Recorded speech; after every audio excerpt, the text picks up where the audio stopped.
là. Chers amis, Bourim Abaïm à tous. Tout d'abord, nous nous trouvons aujourd'hui dans un jour très important des Hiloula de très grands tzadikim. On est le Kav Zayin Tammuz.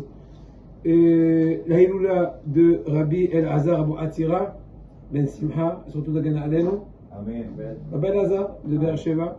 C'est aussi la Hiloula du grand Rosh Yeshiva, Rab Shmuel Rozovski, un des très grands, on va dire, qui a inculqué le monde yeshivique incroyable, façon d'analyser les sujets d'études d'Agmara dans les yeshivot, Rab Shmuel Rozovski.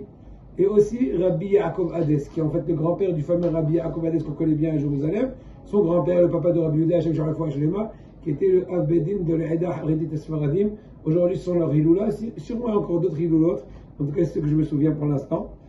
Et mis à part cela, il faut savoir que nous nous trouvons maintenant dans le PDES. On a déjà commencé un peu le PDES. Et ensuite, on va peut-être embrayer dans d'autres horizons, selon ce qu'Hachem va nous diriger.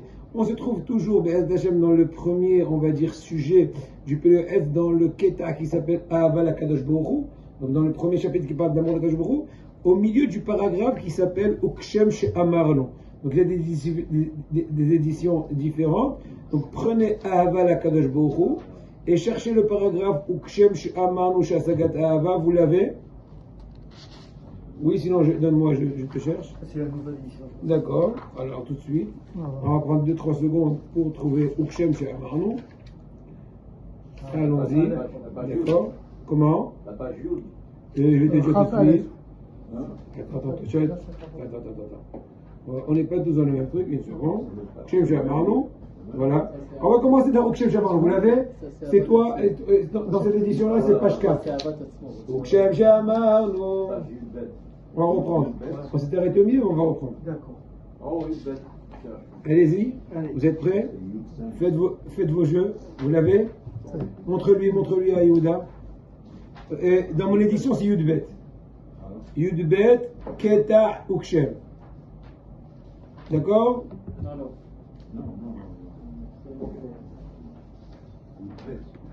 Allons-y. Ah, c'est pas une- Omer, oui, c'est pas la même édition. Omer, Beseder. Ok. Ukshem, She'amarnu, She'asagat Ahavat Ve'ir'a. De même que nous avons dit que pour pouvoir atteindre la crainte d'Hachem, l'amour d'Hachem, Hakol lefi rov ha'ma'aseh ou lefi rov ha'limud b'Torah. Puis tu étudies, puis tu fais des bonnes actions, ou si vraiment ça à l'étude dans le livre de morale, en fonction de cela, plus tu vas accentuer ton travail dans cela, plus tu vas avoir des résultats plus importants. Car lefi rov ahava va'ir'a irbe ahavat Torah va'mitzvot. Et bien en fonction de cela aussi, donc c'est en fait, on avait dit l'autre fois, c'est un cercle vicieux. C'est-à-dire, plus on étudie, mieux on accomplit, plus on accomplit, mieux on étudie, plus on prie bien, mieux on étudie, plus on étudie, mieux on prie bien. Un l'aide l'autre et l'autre aide l'un.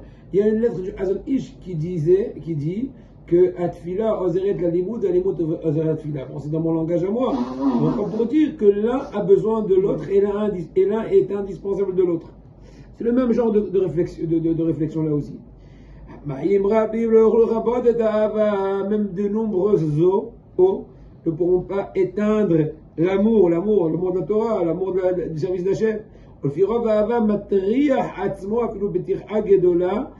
Même il aime tellement Hachem, il ne fait pas attention à tous les efforts qu'il doit fournir pour accomplir un certain but, pour arriver à un certain but. Il y a même de recevoir sur lui un joug très lourd. Il y a même Rabbi pendant longtemps. Mais ben ses yeux c'est comme quelques jours. Au niveau du business, de l'argent, la personne elle se ménage jamais, elle se fatigue jamais, elle dit yesh money, c'est bien, on avance, tu n'as pas mangé, tu n'as pas dormi, tu es nerveux, tu es fatigué ou j'en sais rien. Et il dit non, ça fait plaisir. Le travail c'est la santé. La terre c'est pas la santé. La terre c'est la vie. Là, on s'était arrêté, le prêche est en cours. Maintenant, on va continuer. Et d'ailleurs, les Adam, il suffit que l'homme aime la Torah, les mitzvot, l'accomplissement des préceptes de la Torah. Pourvu, mon cher ami, que tu aimes la Torah comme l'argent. Allez, on ne va pas aller plus loin. En fait, il faut aimer la Torah, il faut être tellement fou d'amour de la Torah qu'aucun rapport. L'argent, c'est pour toi du tichou. C'est du papier hygiénique, excusez-moi de la comparaison, mais elle est vraie. Mais pourvu que tu aimes Hachem comme les dollars ou les euros, que sont en train de se dégringoler, de se casser la figure, peu importe, mais mieux que cela quand même. N'est-ce pas? Voilà, donc je sais pas, j'ai vu quel monnaie dire, peut-être le yen. D'ailleurs, les Adam Shoav, de Torah, Mitzvot, Ka'avat Amamon, Ahavat, Ishto ou Balav Kadome. Comme ce qu'il aime sa femme, ses enfants, et pourvu que tu es comme ça. Halva ete Kohenet Kipundakit, c'est une locution que nos sages disent dans la Gemara, pourvu que la Kohenet, c'est une femme qui est Kohen, donc en fait, c'est comme pour dire une duchesse, une femme importante, pourvu qu'elle soit comme Pundakit. Pundakit, c'est une aubergiste. En d'autres mots, que n'exagère pas. Ne fais pas que la femme importante elle est pire qu'une aubergiste, qui sont au moins égales, si ce n'est mieux, mais pas moins. Donc là aussi, pourvu que la Torah, qui est la duchesse, soit au moins comme l'aubergiste Moïmi. Ah bah tu vas pas dire qu'elle est moins que l'argent, tu vas pas aimer la Torah moins que l'argent. C'est ma chkatouf pour.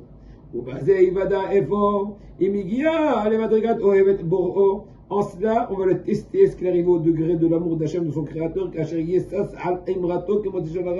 veut dire quand il sera heureux, quand il va trouver la parole d'Hachem, l'étude de la Torah, la commission de mitzvot, comme ce qu'il pensait qu'il a trouvé Shalal Rav. C'est quoi Shalal Rav? Un grand butin. Une personne qui a trouvé un butin, donc il a eu la cagnotte. Il est heureux, il est hors de lui, il danse, il saute, il fait pas attention à rien. Il a oublié sa fatigue, il a oublié tout. Sa faim, il a tout oublié. Il a plus faim, il est plus fatigué. Eh bien, la même chose. Imagine-toi, tu trouves un Talmid Chacham, que pendant longtemps il y a une question. Oui. Et après, il a une réponse. Il est tellement rayonnant et joyeux. Une fois, Rabbi Moshe Levi à la Vachalom, dans les cheveux de Kisara Amim, et c'est bien connu que ces Talmidim, ils allaient toujours plus tard au réfectoire. C'est-à-dire que si toute la yeshiva allait manger à 1h30, imaginons après Minha, eux, ils n'arrivaient pas avant 2h, 2h et quelques, et c'était bien connu que la table des Talmidim de Rabbi Moshe Levi va tarder. Donc on leur gardait leur repas, etc. Et une fois, il y a un élève qui a posé une question à Rabbi Moshe Levi. Rabbi Moshe Levi était très, comment dirais-je, préoccupé par cette question. Bon, ils ont quand même quitté le cours. Le lendemain, il appelle l'élève et lui dit, tu as une réponse? Il lui a dit non. Mais je ne comprends pas comment tu as pu dormir, comment tu as pu manger, tant que tu n'as pas eu la réponse. Moi, je n'étais pas calme tant que je n'ai pas la réponse. Maintenant, on veut dire la réponse. Incroyable. Et ce qui est déjà aussi comme un butin. Au basé, il va dans Efo, Imiga, le Madrigat, Oev, Borok, Asher, Yestas, Animrato, que moi, c'est Shabbat Rav, on a dit. Yakpid al Ibou Dazman, aïe, scrupuleux. Être scrupuleux vis-à-vis de la déperdition du temps. Des fois, tu dilapides ton temps. Tu passes ton temps à n'importe quoi, à papoter, à tourner en rond. Non! Des fois, on a besoin de changer les airs. Il n'y a pas qui pique. Même quand j'étudie, moi, des fois, au milieu, je fais une petite pause de 2-3 minutes pour déjà éclairer les yeux de l'écran. Ou bien pour reprendre des meilleures forces. Ça, c'est bien, parce que ton interaction. Mais à part cela, ça y est, savoir mettre des freins. Je dis tout le temps à mes élèves, la personne qui est vraiment puissante en Torah, c'est une personne qui, des fois, s'est engagée dans une discussion futile et sait freiner intrinsèque au milieu de l'action de la discussion. Il est en plein truc fou, que je dis, attends, tu es prêt à t'arrêter? C'est dur, laisse-moi finir l'histoire. Non, tu es prêt à t'arrêter? Je dis, oui, je suis prêt. Waouh! Ezekvoura, quelle puissance! Ça y est, tu as parlé. Être scrupuleux vis-à-vis de la perte de temps, même par rapport à un seul instant quand je vais Torah, de ne pas accomplir les mitzvot, quand tu peux faire des mitzvot de Torah, pourquoi tu n'as pas du mal à perdre cette occasion? Il faut se faire beaucoup plus de mal que attaque. Il faut que tu aies du mal quand tu as perdu ton temps, pas pire que tu as jeté par la fenêtre des dizaines de milliers de dollars. C'est une réalité, ça on ne le ressent pas. Le problème est chez nous. Ça veut dire que c'est pas vrai, c'est vrai. Ça on ne le ressent pas. La Torah est encore plus précieuse que des pierres précieuses. L'école, tout ce que tu peux amener au halo, c'est rien encore nul et non avenu vis-à-vis de la terre.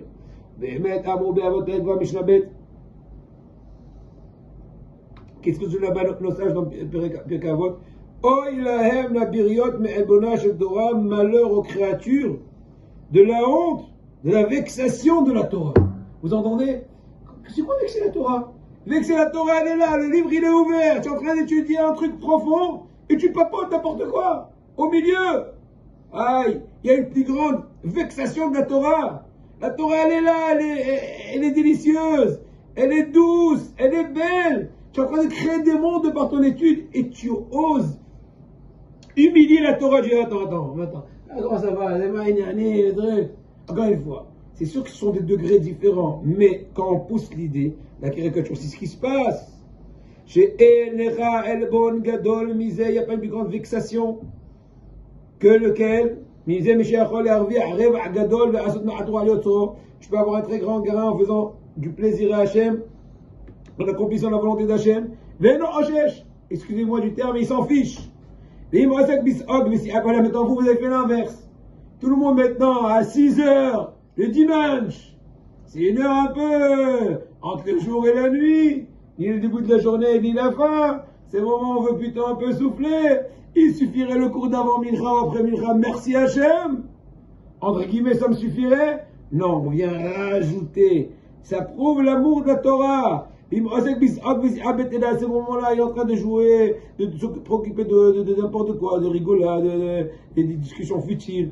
Allah va katouvo, mais sur lui le verset dit dans Jérémia, Oti azvu mekormaim haim, Akadosh Baruch dit de par le biais du prophète Jérémie, moi, Hachem, ils m'ont envoyé, ils m'ont délaissé, moi, l'origine de l'eau de vie. Et en revanche, et en échange, qu'ils sont partis, si Dieu veut, creuser des puits qui valent rien du tout. Ashrei Adam Shomé Aliyot Me Hashem Sar Mitzvah. Il te dit, le Péléoët, heureux celui qui sait tout le temps faire le calcul de la récompense de toute mitzvah. C'est un bon comptable, c'est un bon businessman, c'est un bon investigateur, n'est-ce pas? Je vais investir pour faire plaisir à Hachem, qui a facha atel teire. Maasim tovim ba'olamazé, mieux est. Un seul moment de Torah, Maasim tovim dans ce monde-là, que tout le monde futur. Pourquoi? Parce que dans ce monde-là, faites vos jeux. Ce que tu peux maintenant acquérir, en haut c'est trop tard. Donc, une seconde de bonne action, ça va te faire gagner toute la vie du monde futur. Au bioter, des fois, il faut aussi plutôt se renforcer quand des fois il est question de Esron Kis, quand on doit un peu débourser de l'argent. Chez le KSF, il y en a qui ont du mal de se séparer de leur argent. Il dit, Gito, si tu m'abandonnes, je t'aime trop bien, tu me chauffes bien les poches, ça me réchauffe le cœur. Ça lui fend le cœur aussi quand il quitte. Aïe, aïe, aïe, voilà la manière, qu'est-ce qu'il dit? Chez l'Oyev, qu'est-ce que tu ne pas aimer l'argent plus qu'Hachem. Voilà la manière, Avodat Boro, tout celui qui délaisse les services d'Hachem, Ma'asok Batorah, d'étudier la Torah, au Béchou Mitzvah Ba'alado, ou bien accomplir la Mitzvah qui vient sous sa main. Mais pourquoi il n'a pas fait ça? Parce que s'il bat Varma, pour quelle raison? Une autre raison X. Pas une raison qui n'est pas valable. Nimtsa, Shoev, Oto, Adavar, Yotem, Laboret, tout est relatif. Tu aimes Hachem, tu aimes cette chose-là plus que Kadosh Baruch Hu. K'dai bizayon vakatzef. Il dit c'est une très grande chouma, c'est une grande honte.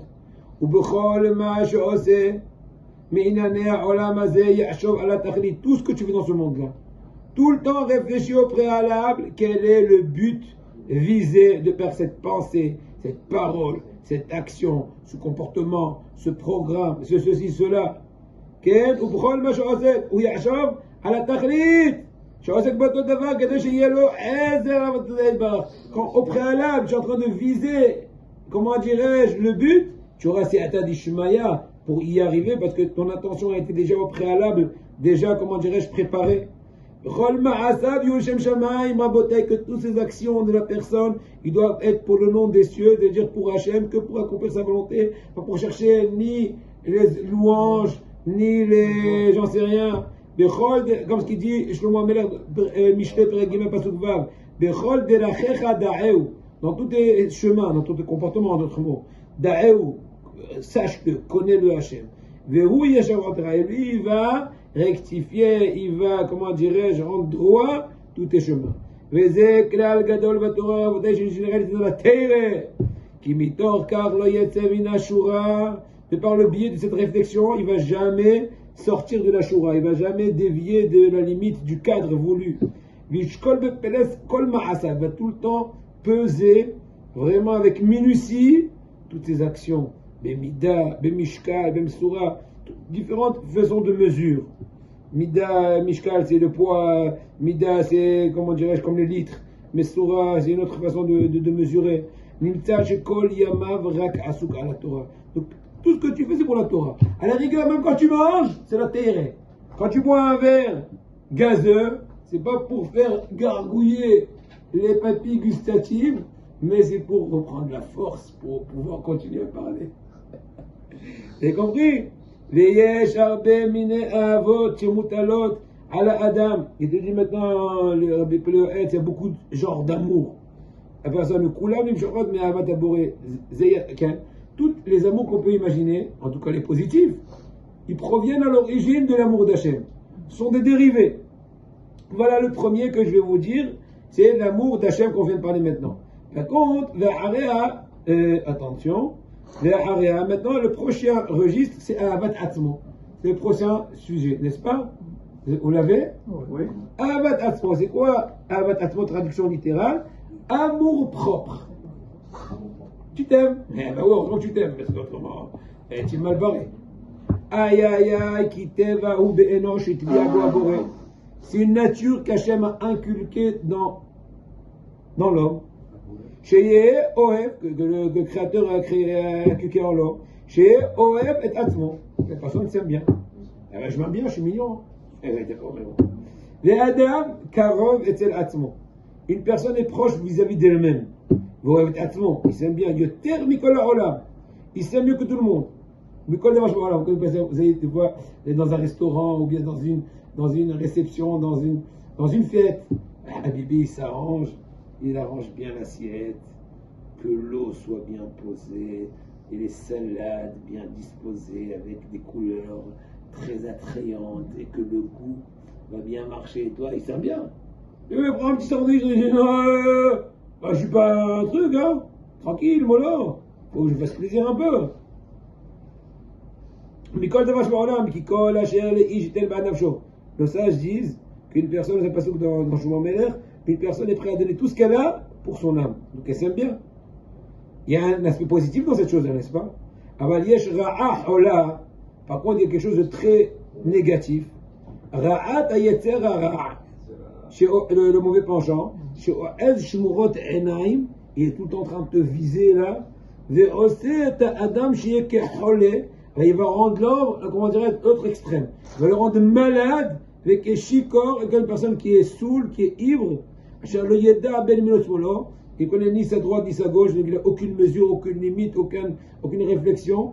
Donc, une outre amour propre, quand on s'aime trop, c'est aussi négatif. Donc des fois, il risque de se comporter de façon négative et ça risquerait de se retourner vis-à-vis de lui-même de façon mauvaise. C'est-à-dire que des fois, la personne elle-même peut se causer des dégâts pires que les dégâts que son ennemi aurait pu lui causer. C'est une très grande folie. Vous donnez un exemple, vous allez comprendre. Un exemple très simple. Une personne qui est orgueilleuse. Mis à part la maladie de l'orgueil. C'est quoi la racine de ce problème-là? L'amour propre. Ouais. J'ai même tellement que je ne te permets pas de me parler de cette façon. Tu m'as mal dit bonjour. Je te reparlerai plus. Donc c'est quoi ça? Orgueil. Orgueil qui vient d'où? Amour propre. Comment l'a essayé de me froisser cette petite énergumène? Waouh. Maintenant, c'est quoi ça? Il n'y a pas que ça, il n'y a pas que ça. Oui, c'est un exemple. Non, c'est l'amour de soi-même. Ça veut dire, oui. Fais attention rien qu'à moi. Les autres ne comptent pas pour moi. Mis à part ça, le drame de l'orgueil. Effectivement, entre autres. Mais je vais juste donner l'exemple pour te dire que quoi? Des fois, la personne, de par ses comportements, elle va se détacher automatiquement de la société. Elle va arriver à un degré que même un ennemi n'aurait pas pu le faire arriver. Il va être, comment dirais-je, mis en quarantaine. C'est qu'un exemple. Vous avez compris? Ce sont les effets secondaires ou peut-être des fois même des effets primaires de ce comportement malencontreux. ובאמת אמרו בסוטת דף ג' עמוד א' אין אדם עוטה אלא אם כן נכנס ברוח שטות